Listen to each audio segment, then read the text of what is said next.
এইখানে যে সুন্দর সুন্দর দুটো অ্যাকোয়াস্কেপ আমরা দেখতে পাচ্ছি, এই দুটো অ্যাকোয়াস্কেপকে বলা যেতে পারে বনসাই স্টাইল অ্যাকোয়াস্কেপ, মানে যেন একটা বড় গাছের বনসাই এই অ্যাকোরিয়ামটার মধ্যে রয়েছে। তো এই ব্যাপারটা সৌভিক তৈরি করো, তাই তো? একদম।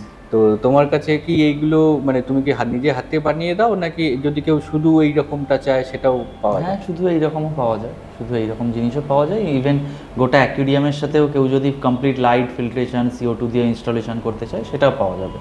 এগুলো তো বনসাই স্টাইল অ্যাকোয়াস্কেপ, এগুলো তো বানিয়েই থাকি। এছাড়াও বিভিন্ন কেউ যদি হার্ডস্কেপ চায়, সেইগুলো কেউ যদি এরকম ভিশন ভেবে থাকে এই ধরনের হতে পারে, সেগুলো আমি রিয়েলিটিতে আনার চেষ্টা করি। আর শুধু এই সেট আপ, মানে কমপ্লিট সেট আপটাও আমরা করি, মানে লাইটস, ফিল্টার, CO2 যেগুলো দেখা যাচ্ছে এখানে, কমপ্লিট সেট আপটা আমরা ইনস্টলেশন করি বাড়িতে। এই ধরনের অ্যাকুরিয়াম যদি আপনাদের করার ইচ্ছা হয়ে থাকে, তাহলে আপনারা স্ক্রিনে দেওয়া নাম্বারে যোগাযোগ করতে পারেন। আইদার সেটা ছোটও হতে পারে বা বড়ও হতে পারে, যে কোনো রকমের সাইজে হতে পারে, যে কোনো ধরনের অ্যাকোয়াস্কেপ হতে পারে। আপনারা স্ক্রিনে দেওয়া নাম্বারে যোগাযোগ করবেন, অবশ্যই আমি হেল্প করে দেবো। Thank you.